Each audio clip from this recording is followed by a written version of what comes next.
standing grants, meaning they're available every year as long as the Common Council doesn't, change something or something like that. And so there's 4 main grants. All of them are for retail facilities. So the city is invested in making sure that we have a strong storefront retail activity available in commercial corridors. So unfortunately, like if you are, looking to start a home business or something like that, the city unfortunately doesn't have much support directly in order to support those kind of efforts. But there are other organizations available like WIBIC and other folks who can help support that.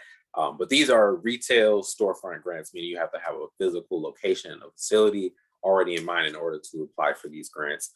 So there's 4, the Signage Grant, which is a grant that covers signs. So you see outside the big, it's a bad example, but like the McDonald's archways and the lighted up signs on stuff when you think of like Las Vegas style streets and stuff like that. Those are things that are covered by the Signage Grant.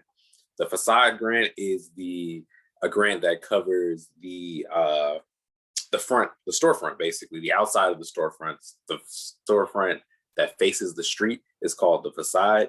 And so there's a grant that covers a variety of different things up to that, up to $5,000. And then there's the white box grants, which is the inside of the retail space. So the facade is the outside of the retail space. The white box grant is the inside of the space, covering a variety of things that it takes to get a retail storefront up to par, things that you might have to do in order to get it ready for a potential tenant, or maybe you have a tenant in mind and just need to get it ready for them. And then there's the Retail Investment Fund, which is a fund similar to the white box and facade grants, but it covers a little bit more things that wouldn't be covered, like architectural fees and things like that. I'll get into each of these, the details of them, as we go along, but it's similar to that. But it's really tied around job creation, and it's a little bit, or it's up to twice as more, up to $50,000 or 20% of the project, whichever is lower. So if your project if 20% of your project is over $50,000, then the max is $50,000. And the way you get that $50,000 is creating up to 10 full-time jobs. So 10 full-time jobs at $5,000 a piece. Gets you the $50,000 to support that project. Oh, there's all these little pictures. That gives examples. A sign, so that's a good example of a sign in the corner there for a barbershop that we would fund. A new facade in the upper corner over there. The white boxes, you see they cleaned out the space, making it fresh, new drywall and things like that. And then the Retail Investment Fund, where we have new commercial retail jobs. So all of our grants, the Signage Grant, the Signage Grant, the Facade Grant, and the White Box Grant are all reimbursement grants, meaning that you have to spend the money in order for us to reimburse you. And they're 50% reimbursement grants, which basically means you spend twice as much as we give you back. So if you get a grant for $5,000 for a facade, then you have to spend $10,000 in order for us to reimburse the 50%, which is the $5,000 max. So for the Signage Grant, the minimum project cost is $2,000, meaning your project has to be more than $2,000. If it's less than $2,000, it won't qualify. And the maximum is $2,500. And so that project cost is not like the reimbursement; it just means the total cost of your project. So you would spend the $2,000 and we would reimburse from there. And then the maximum of the actual grant covers $2,500. So there are some things that it won't cover. So things that it does cover are channel letter signs, which are like this when you have the individual letters, you want to do something like that. Awning signs, when you want to throw kind of the sheet awning over it and print something on there. And then monument signs, kind of like the standing signs that you see on the side of the road, it covers that as well. Other signs include neon signs and custom signs, things that don't fit into that category would fit in there as well. And then hanging signs, which is the primary example. All of these kind of add a lot of character to a street and the storefront, and are visible from the sidewalk and from cars going by, and so they're preferred. Ineligible signs are internally lit box signs, which are the old school kind of signs. You have the facing on the outside and you have a light on the inside. Those have fallen out of favor.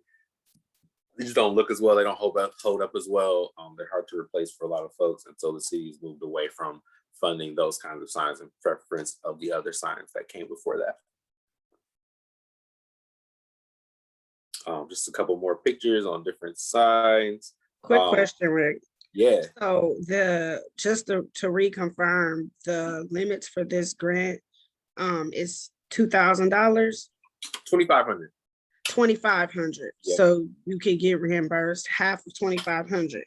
No. So you can get reimbursed up to $2,500. But in order to get that $2,500, you have to spend $5,000. Got it. Okay. Yeah. That's why I wanted to ask the question, because a lot of times people get confused on how much you can spend. So you actually can spend $5,000 for a sign and then get up to $2,500 reimbursed. Okay. That's good to know. I would say to add with yours, like for bid grants, we can also help leverage funds if someone wanted, to say, they wanted to do like some amazing facade upgrades that cost $10,000. Well, that's where they could leverage some of their funds with our grants. And of course, every business improvement district operates a little bit different depending on what are the priorities that the board of directors have outlined. But for us, we have a $6,000 grant. So you can spend up to $6,000 and we reimbursed $3,000. So that's how you can take Rick's signage grant and like the big signage grant and still be able to do a $1,000 plus $1,000 facade signage upgrade. So thanks for letting me interject that. Yeah, no problem. So yeah, keep going. Yeah, this is a picture here of an example, kind of before and after. Before, in the upper left-hand corner, you see Fixation Bicycle Company moved into a building off of Humboldt, and they just had the temporary sign up there. And what they ended up doing, were two different kind of signs. The one above, that's sort of channel letter, but not really, because they're all together. And then you got the sticking out, hanging kind of sign. That's not a box sign because it's not internally lit. It's very unique. Although we typically don't do murals if folks are interested in that. Although, yeah. We would, I do want to throw that, we would do an art piece, but they would have to be like all the other facade improvements that you can apply for. Like you can do landscaping with ours, signs, security, cameras, and ours is like if you did all of that and you just have a beautiful facade, your landscaping is great. Yeah, we'd let you start to consider using our facade grant from the bid to do art. But again, you have to make sure that you're a part of a bid or some type of neighborhood entity where you can actually apply for these funds. That might not have as many restrictions because your program is citywide, so you guys have to basically prioritize, right? Prioritize projects, make sure that because you're the only city center, the city entity, you would have the most, naturally you would have the most applications going in for a facade across the city, right? Yeah, we are citywide, although we do operate on a first come, first serve. So we don't any areas or anything like that. Okay. More or less, you get your application in, so the funds run out. Okay. Yeah. Well, that's important. Did y'all hear that? I hope y'all heard that. He said first come, first serve, where they get they set aside funding for this program every year, and the funds just kind of deplete as people apply. So first come, first serve. Nice to know. Thanks, Rick. No problem. So the facade grant, again, it will cover 50% of eligible expenses. By the way, that term is very important, eligible expenses, because as we said before, in some of these projects, there are expenses that are related to the project, but might not be eligible for reimbursement. So for example, with this signage grant, you might have to get a sign permit. The grant does not cover permit fees. So even though that's a part of your project cost, we wouldn't reimburse for that, and it wouldn't be considered part of the eligible expenses. For the same for the facade grant, if you had like an architectural person draw renderings and stuff like that, those architectural fees wouldn't be considered reimbursable. But the actual cost of paying somebody to do the facade is considered reimbursable. So very important to know when we talk about 50% of eligible expenses. It's not all expenses related to the project, just the ones that we consider eligible for reimbursement.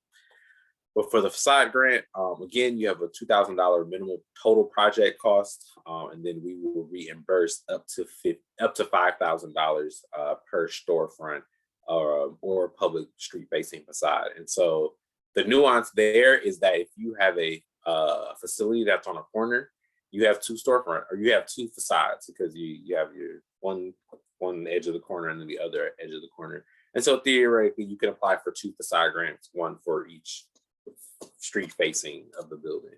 And so eligible expenses in this department include windows and doors, awnings, and other major facade alterations like brickwork and stuff like that. And if it's a part of a larger project, then lighting, fencings, awnings, and landscapings are also all considered a part of it. And so those expenses can, again, up to $5,000 can be reimbursement. You have to have $10,000 in facade costs that are eligible in order to get that $5,000 reimbursement. So there's an example there on the south side on Nashville, kind of before and after.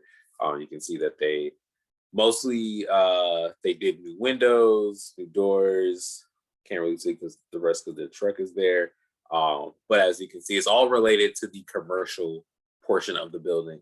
Sometimes we get folks come in who have a multi-use building like this, and they'll want to do the entire facade. I mean, maybe want to change the brick to something else or something like that upstairs.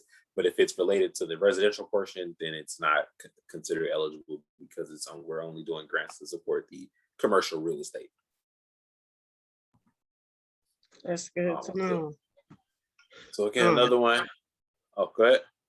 No, I was gonna just add in. Those are some nice. I like that's one of my favorite ones on North Avenue. It's a really good facade upgrade. So shout outs to Joanne and Manon for that, because that's really just a really good example.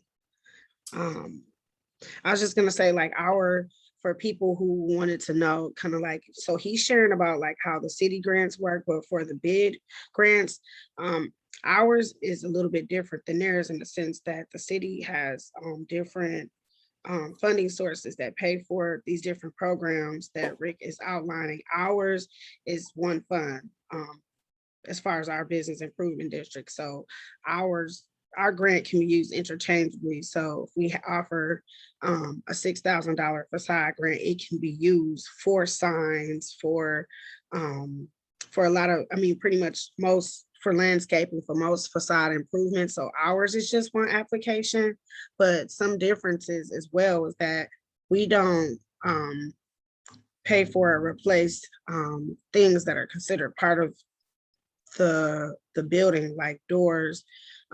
If we did do a door, it would have to be like a security upgrade. It couldn't be like fixing the glass of a broken door or fixing glass of a broken window. It would have to be like a, chisel out and a complete security upgrade or something like that. So I just wanted to throw that in there as far as how the bid application and how our grants work side by side. Again, you can apply for the cities and the bids at the same time to help even leverage more of your funds. So that's why we wanted to have this conversation to really kind of share that with you guys.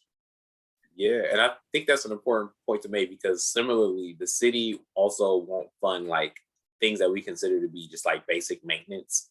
So if you have, if you got a broken window, then that is considered basic maintenance because you're not changing anything about the building. I think the thing that we're looking for is, are you going to notice that something is different when you drive by after we give you this grant, after we finish this project? This is a great example because this is an entirely different building, right? It's a whole new facade. It's a whole new purpose and function. It's got a whole new feel to it. And that kind of transformation is the stuff that we're looking for when we give our grants out. If you are just kind of looking to do something really basic, and it's basically a maintenance thing, or it's not going to change the look of the building significantly, then probably it may not be funded. Now, this is a really great example. I didn't even realize the top building, or the building on the left was their first one. Yeah. And that is a serious facade upgrade. And that's some serious curb appeal. And that's these are the type of facade upgrades that we need to really start thinking about and investing in to see our communities revitalized. We can't just throw a sign up there and think that, things are going to change. People want to see new things. They want to shop at new places, get new experiences. And so it does start with the curb appeal. Does your facade, is it appealing enough that a rolling car will stop or circle it back, make a U-turn to see what's going on, because you have such a positive presence just from the street, from walking or biking or driving. So yeah, this is an amazing example. So thanks for that, Rick. Yeah. Another thing I want to point out on this one is that the facade grant potentially covered the upstairs. And that's because upstairs is offices in this facility. I know Walnut Way, I believe, not Walnut Way. Fondy Foods, I think, had their offices upstairs. And so it's still considered a commercial space upstairs because it's office use. But if it was residential, then it would have been a different story. And then the White Box grant, again, covers 50% of eligible expenses. The only difference for the White Box grant is that it also has a square foot maximum. And so there's a maximum of $10 per square foot, up to a maximum of $25,000.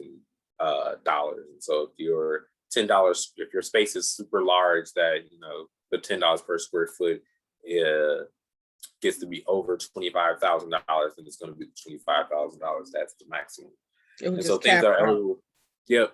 So things that are eligible for White Box are, the ceilings, floor base, the flooring, the carpet, rough carpentry, not finished carpentry, but rough carpentry, which is like kind of the framing and stuff like that, drywall, electrical, HVAC, and plumbing. So basically the real basics of things that you need in order to make a space functional. Things like finishings and carpentry, finishings and lights and stuff like that. Maybe not lights. Lights will be included. So if you need new lights, that's included as a part of electrical. I'm trying to think of something in a White Box that wouldn't be included. I'm struggling right now. You say one that would not be eligible? Yeah, I'm trying to think of expenses. So you can put down like sub flooring, but you couldn't put down like the final flooring. But like you can, for the White Box grant, you should be able to pull up old flooring and put brand new sub flooring down. But as far as the finished touch, which is the floor of your choice, now that's vanity, because that is subjective to your taste in the flooring, and like that's not, we're here to try to put this building back to help you put this building back together. The stuff that are more like luxury and preference items, is more of what's not covered. Preference items over, that's such a good way to put that. It's like, this grant is to get the building ready to be ready. Like we're getting it pre-done so that somebody else can get it done. So according to how they need it and whatever their specifications are. So finished flooring, paint, stuff like that are not included because that's the finishing stuff. Right. But I like this grant though. This is one of the reasons why it's one of my favorite grants. And it's one of the most highly sought after.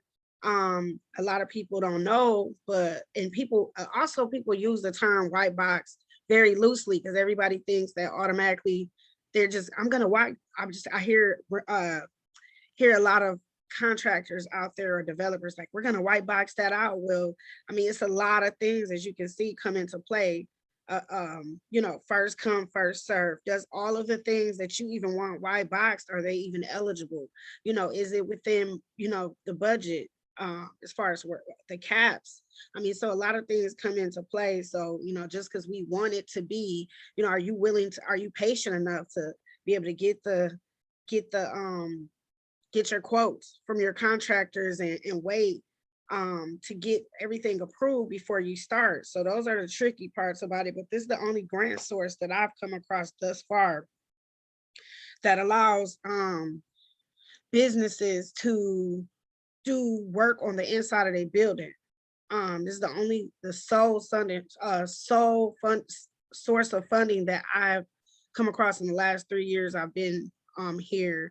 And I think it's a wonderful program. People just need to really learn how to use this resource, because this is a great tool to leverage funds that you can free up those funds for other expenses. If you use a white box for just what you needed to do, it should be able to leverage some of your other funds as far as what you want, your preferences, like the luxury items. So I just wanted to throw that in there that unfortunately the bid, at this time, we do not have any funding that people can use to do work on the inside of the building. And so that might be something that the board of directors takes up later, but I think that they want to make sure that businesses have a nice curb appeal to start with, because generally, if it looks nice on the outside, it's not always, a complete renovation in the inside, because usually that's the last thing that people do. Usually it's just kind of like the sign that, things are good in the inside, so now I'm going to fix up the outside, or whatever the case may be. But it's very important for people to have a nice facade. And I've seen this program work a couple of times. I think we had 2 businesses that got this grant this year. But it was about them taking the time out to get these quotes, because that's something that we didn't talk about too. With all of these programs, you have to get licensed contractors. You want to talk about that a little bit? Yeah, so we do background checks on any of the folks that you submit with your application. So I think there's some slides after as far as the application process. Okay. But basically, actually, yeah, I'm gonna hold off on that if you don't mind until. Okay, that's fine. If it's not covered, I will come back to it. But yeah, all good points. And basically, you have a before and after picture here. And the reason it's called a white box, because when it's finished, it should look like, this unfinished white box, kind of how it is right here with just the drywall on the bare floors and yada yada. Mhm. And again, it can't be combined with the RIF grant because they're so similar. And the space does need to already be an existing commercial space. So it can't be like, we have some folks come and try to apply for white box space for new construction buildings. And yeah, no. Again, more pictures kind of before and after finished. It's not painted, there's not a permanent floors and stuff like that, but it's still more together than it was on the left for sure.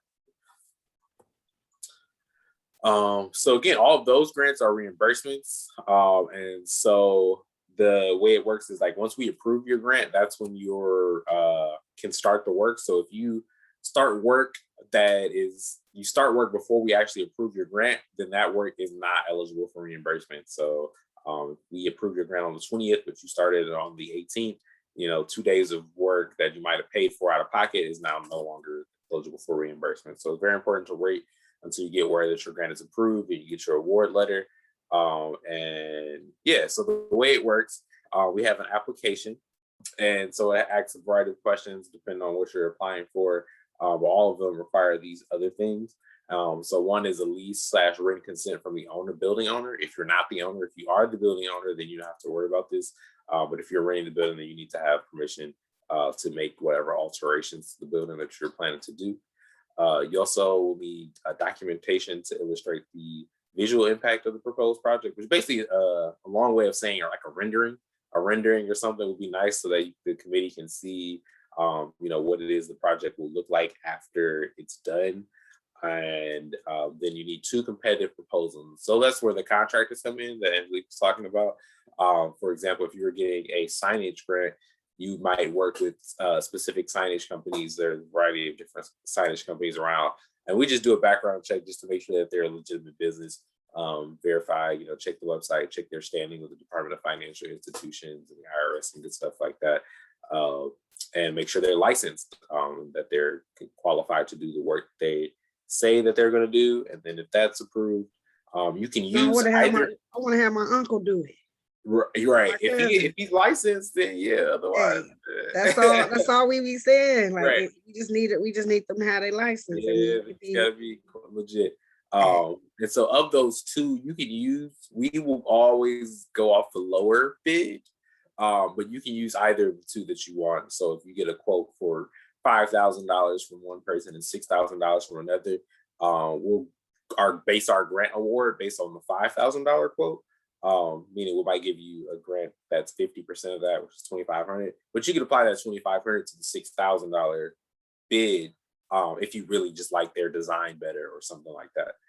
So it's not restricted, but just using it to base the grant decision on. Before all that though, whoever is the economic development specialist assigned to that area will come and visit the property, take a look at it, take pictures to provide for the application, stuff like that. And then we'll use that to submit our presentation to the committee for it. And then finally, we do a background check on the property as well, just to make sure there's no code violations and the property taxes are up to date. If there are significant code violations, and if you're behind on your property taxes, then you just won't be eligible for the grant, unfortunately, because it's our property, these are tax dollars, and so want to make sure that folks are paying their fair share of taxes before taking their fair share. No, that's fair. That's fair. And I think that's the same thing that sentiment that we echo too at the bid is that this is a pulling together with the Business Improvement District is a coalition of those businesses in that area that get that special assessment on their taxes. When everybody paid to the city cut back, the check for the special assessments, which gives the bid a fund to empower businesses to recycle their own dollars. And we can't have a business who's behind on their taxes that haven't been paying into the pot, having their hand dipping into the pot either. And that's just about being fair, like you said, their tax dollars. So it's just not fair. And so that's really just the premise behind the whole making sure everybody is legit as far as being up to date on their taxes. I get quite a bit of applications, and even from business owners who are leasing a space, and then they find out later that the owner of the building is behind on taxes. It hurts the business operator. So just want to throw that out there. I had a grant like that happen earlier where a business owner applied for a grant and wasn't able to get it because the landlord was behind on the property taxes. And it's unfortunate, but it's very unfortunate. Yeah. And so finally, just a W-9, and that's very important because that's the information that's on the W-9 is who the check is going to and where the check is going for the address on there. So you want to make sure your information is correct and that your address is up to date. And if any point during the process that you move, you want to let us know by sending us a new W-9 form so that we can update your address and where we're sending the reimbursement check to. I have a question. We have an audience question for you, Rick. So Hermione asked, do you have recommendations for people and orgs that can illustrate the visual aspect of the proposed project? This picture here is a rendering put forth by Milwaukee Brewery, kind of highlighting it's just an architectural box showing, we're going to be putting in new awnings, putting windows here. I think is that a rendering? That might be a picture. Well, I do know. Did they have a architect do that, or did they do their? She's want to know like the design, because I know that you guys have the Department of Planning. So there's a planning department within the city that do plans for cost. I'm not sure exactly how much those costs are, Hermione, but city does have planning because they have to approve plans. So you can do that, or you can definitely hire your own architect. And there's a lot of architectural companies that that do these renderings and illustrate the visual aspects of these buildings. So this, like floor plans and things like that. Couple places that I could recommend, like I said, city has planning department in 809 Broadway building. And then also there's many local architectural firms, but I also like to use this app. But I think that would be great for any of these. But I use this app called Thumbtack when I was renovating my building. And it brought me it actually brought me my architect that I used that created my plans that did get approved by the city eventually. But it was a lot of other contractors on there that you can hire. You can hire landscapers. It's almost like the Fiverr or Etsy of contractors. So it's called Thumbtack, and that's just one that I use. So I just wanted to throw that out there. But Rick, if you had any other suggestions besides those, yeah, I was gonna say most folks typically will get a rendering from one of their contractors. So either one or both of the contractors that they use will provide a rendering. If it's a signage grant, most signage companies will give you a rendering. And if it's a facade grant, yeah, probably like you said, Angelique, an architectural firm or the general contractor usually has connections and stuff like that. Yeah, unfortunately, I can't give any specific recommendations in my role at the city. And I don't know if planning does things for like individual companies. I know they review a lot of the designs. And so one of the things I could do is if you have a design or kind of an idea in your head, more or less, maybe it's better to have a visual. If you have some kind of visual, even if it's like a shot on Google Maps with some overlays, or you drew it on paper or something like that. Yeah, it's our design that's the truth. And they will, they could give pointers and things like that.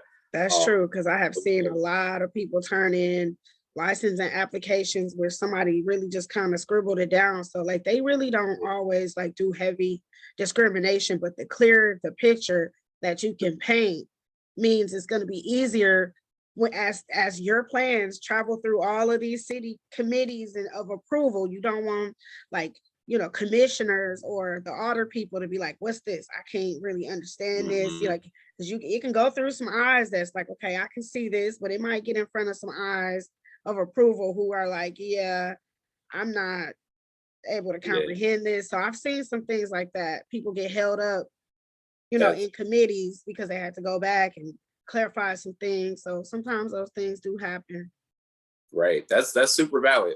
Because like the one thing I've learned is that, this is grants in general, grant writing and applying for grant. It's all about like telling the story, right? And you want to provide the clearest, most intriguing, best story of how this is going to be the greatest thing to ever happen since sliced bread as you can. And you're going to get that picture across much better with a solid rendering that you paid $200 for than, whatever you draw on paper or something like that. So I think it's worth it. I've definitely seen it, like you said, Angelique, where, there's been some, okay, they wrote this out and some people were like, yeah, I see it. And some people were like, this is unacceptable. So you taking a risk, You taking a risk.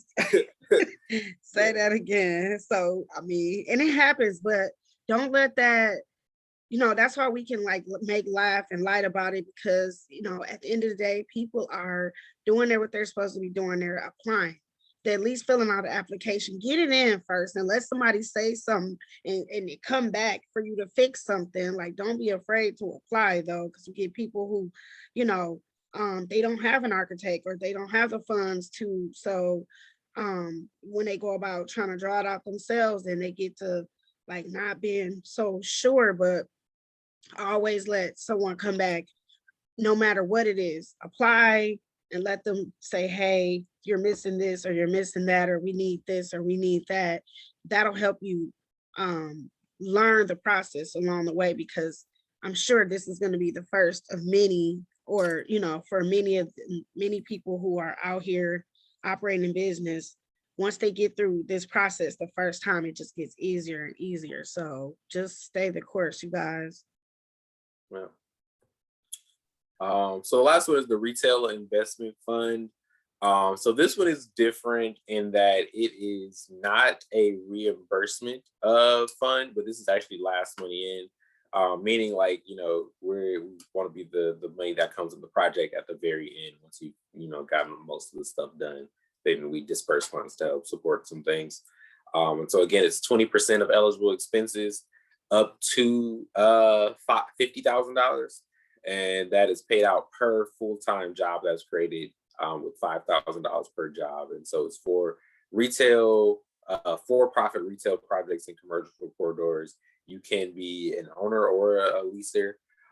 It says reimbursement. Maybe so. I'm almost certain that this is last money in. So this might be, that might be wrong. Apologies. And then eligible expenses include everything that's included in the white box grant, plus build out architectural expenses, engineering, furniture, and equipment. So those are all things that are available there.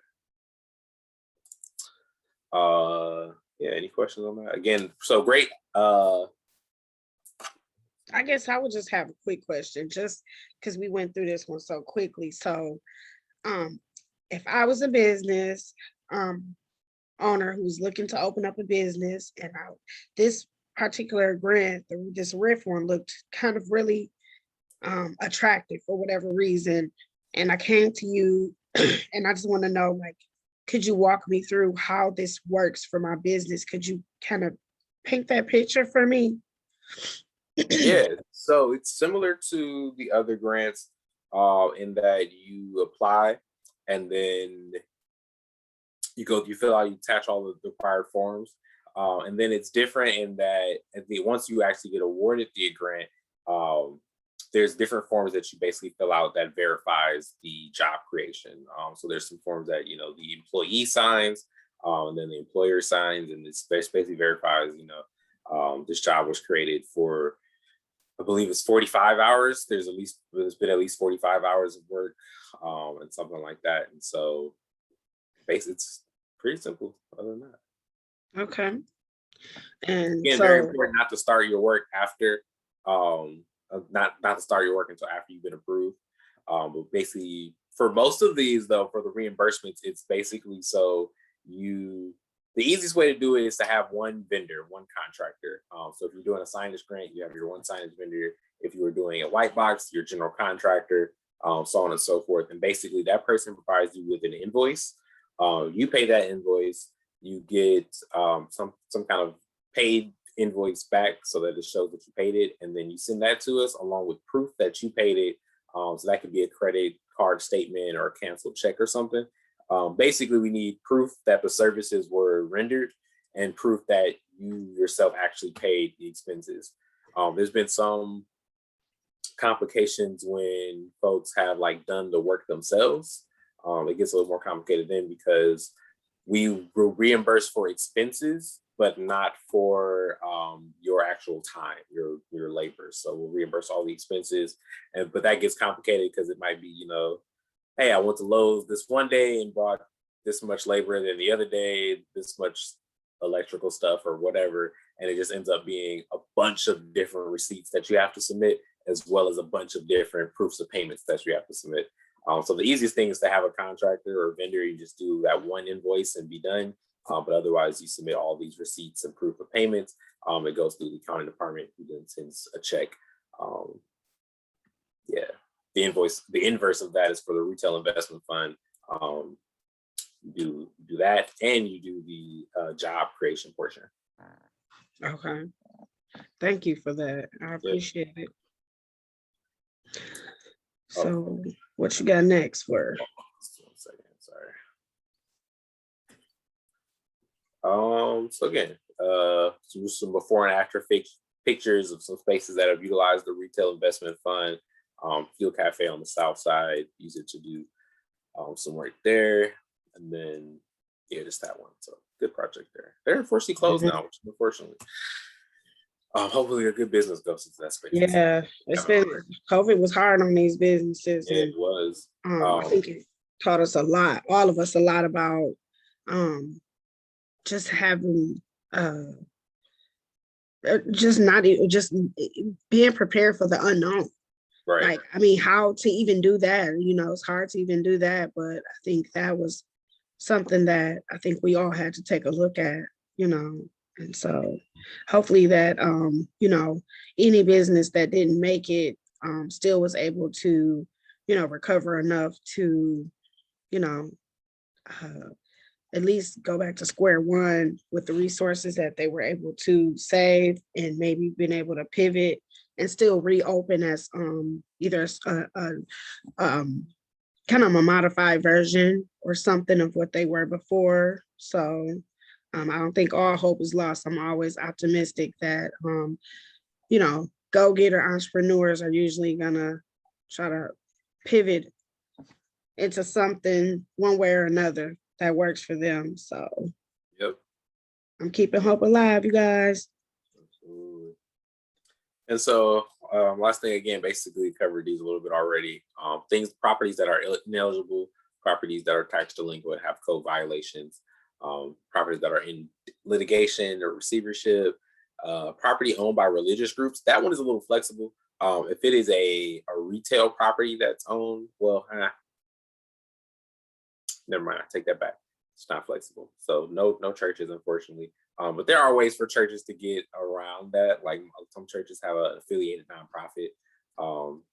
We're working with a group that is a church, but they're opening a cafe and a corner store kind of thing. So it has a retail purpose. So we can be some flexibility Okay. there. I noticed. I had a question. Yep. If you don't mind me asking. Yeah, I'll throw out the clarification. These predate me, so I don't have the Oh, exact city about why. okay. I was look. He said it. Let me put that disclaimer out like, there. Okay. I think it's just that, you know, the want to focus on for-profit, you know, business activity to get that business activity flowing. But I recognize that, you know, these groups can do business too, so it's complicated. Well, I was gonna say the only thing that I noticed now, I mean, and you can follow up with us if you would, that would be, I would appreciate that. But they used to have daycares on this list, and I thought that sucked because daycares, they are for profit now, while they're not actually a retail business that's sending, that's just exchanging goods or whatever the case may be, but they are providing services and they are for profit.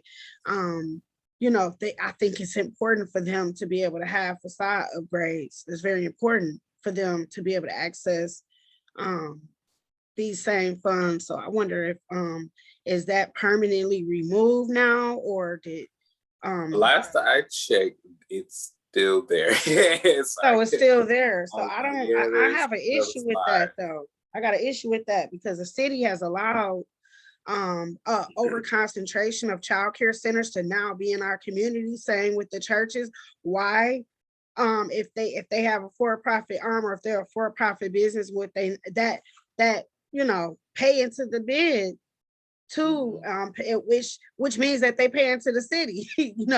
Why are they not being able to be represented and they're being taxed? I don't understand. Like that, they should be able to have, like why would a daycare center and schools, if they're for profit and they're paying taxes, that it's very important for them to have good facade and curb appeal presence. I wonder what is the premise there, why they had to be I'm not sure.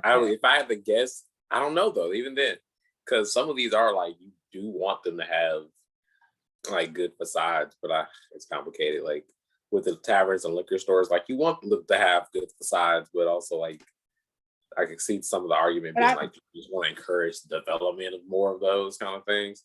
I don't know. I mean, I can totally understand for some businesses, but for some of these types of businesses, but to put a daycare center, every childcare center is in a subpart childcare center. However, even though, like I said, the city has allowed there to be an overconcentration, it seems to, them allowing an overconcentration seems to now backfire on the businesses, and it's just not making. I just need somebody from the city to make that make sense for me at some point. I would be greatly appreciative for that. So, I think that's a very valid point. But I can understand Questions. some of these other ones, I guess. Yeah. So other things, yeah, like you said, schools, check cashing places, taverns, liquor stores, gun shops, pawn shops. Why does that keep happening? Cash for gold businesses not eligible. Oh, okay. So I knew there was some. I got my grants mixed up. It's not the foreclosed property. It's not the retail investment fund that's last money in. This one that's last money in. So the foreclosed, the retail investment fund is a reimbursement program. Should have trusted my presentation. So that's a reimbursement. But there is a fifth program that wasn't on those four when we started. That is a last money in program. And so this one is the foreclosed commercial property renovation fund, and it is for city-owned commercial foreclosed properties. And so basically, if the city owns a property, will give you up to $75,000 to put towards the project. It's very similar to the eligibility of the retail investment fund in terms of what's eligible to be applied for. But so like the white box grant stuff plus architectural fees and other things like that. And so it's up to a third of the eligible expenses of the project with a max of 75,000 again. So if one third of your project is more than 75 is the cap. And yeah, it's got to be in a commercial corridor as well, on a specific commercial corridor. So that's one of the limitations of it. It's not, you can't use it for like the random buildings in random neighborhoods, those random retail spots. So you could get it for, so let me just hypothetically. So everybody that know about the north side of Milwaukee know that Villard Avenue has a like a historic old city-owned theater in the neighborhood. So say the city puts an RFP out to the community for proposals for the city-owned library, and it's a nice proposal that calls for a raise or a complete gut out or something like that. Would this be something that they'll be able to apply for to help with that project? The developers, would they be able to apply for this funding to help them like gut out a building or something like that? Guess interested in wanting to know what the uses are for. Yeah, what were the qualifications you gave again? I was saying that this would be like, for example, the library on theater. I mean, the library, the old library and the old theater on Villard are both city-owned properties, for example. So I just said, yes, say the city put an RFP out for the buildings or something, and somebody had a good idea, and they were recommending to use this funding to help gut out one of the buildings or something. Would this be one of the funding sources that they can use, or could somebody potentially even raise a building, a city-owned building? Absolutely, on the first part, yes. So for the building, the library, the old library, and the theater, these are perfect. Those are perfect considerations for this money. But raising the building, no, I don't think so. It has to be like a reuse of the building. Okay. Right. And again, the difference between this fund and the other four is that this one is last money in, meaning as you get towards the end of the project, that's when the money will be available, and we'll expense it that way, not the retail investment fund, which is a reimbursement grant. Oh, question? I guess I'm a little bit confused. So you said that last in money, what exactly is that? That's the foreclosed commercial property renovation fund. What does last in money mean again? So that means it's not a reimbursement. So you don't have to spend the money first in order to be reimbursed. Instead, we can pay costs directly towards the end of the project, kind of as you're needing money to close out and finish up what was required for the project. Example here, Tandem was changed, was a city-owned property that was changed into Tandem through an innovative fundraising process. But as you can see, changed to the facade, probably included the sign as well and the planner things and stuff like that. So that's they did a great job. So all of this information is available on our website, at milwaukee.gov/GCD. And if you click on the business toolbox, it gives a list of the city grants that we have available. You could also call our hotline if you have any questions, and email us at facadegrants@milwaukee.gov. And I believe, that's not almost done.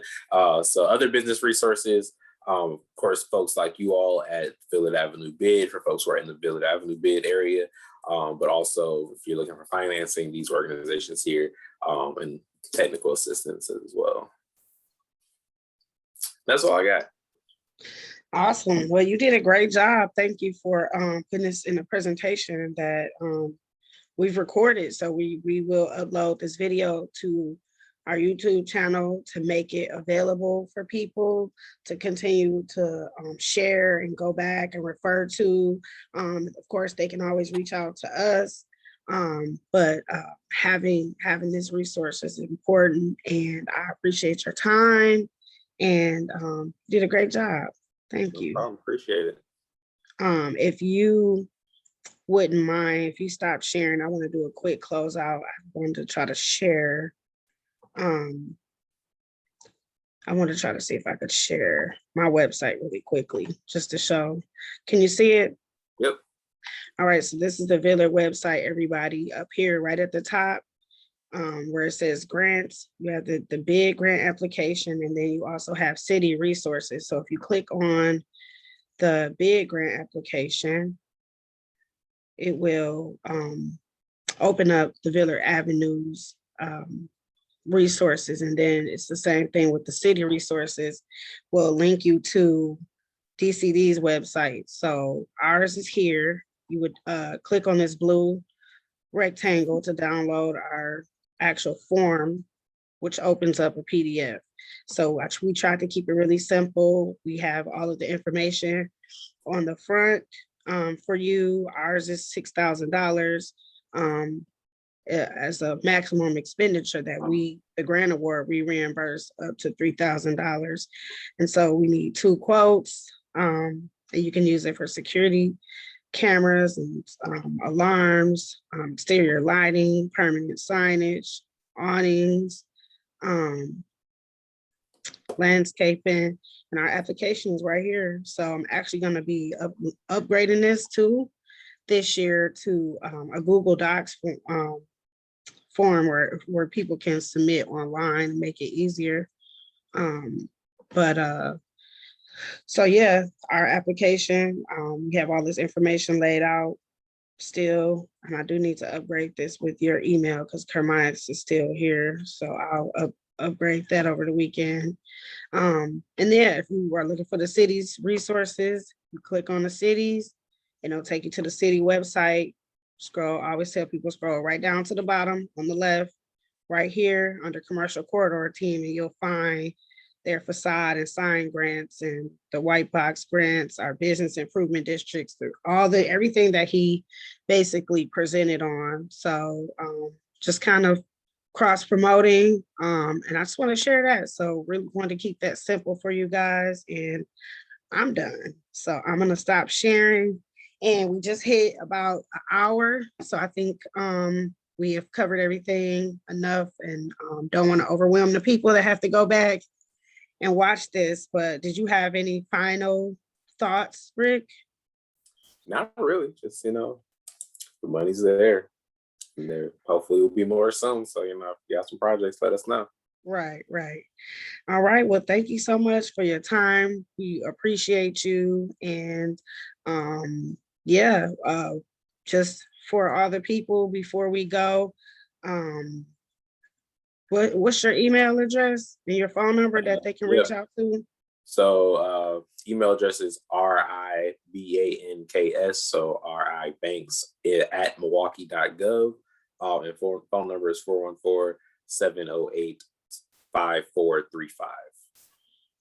Thank you. And I'm Angelique Sharpe with the Villard Bid, 414-431-2255, or Angelique at havenwoods.org. That's ANGELIQUE at HAVENWOODS.org.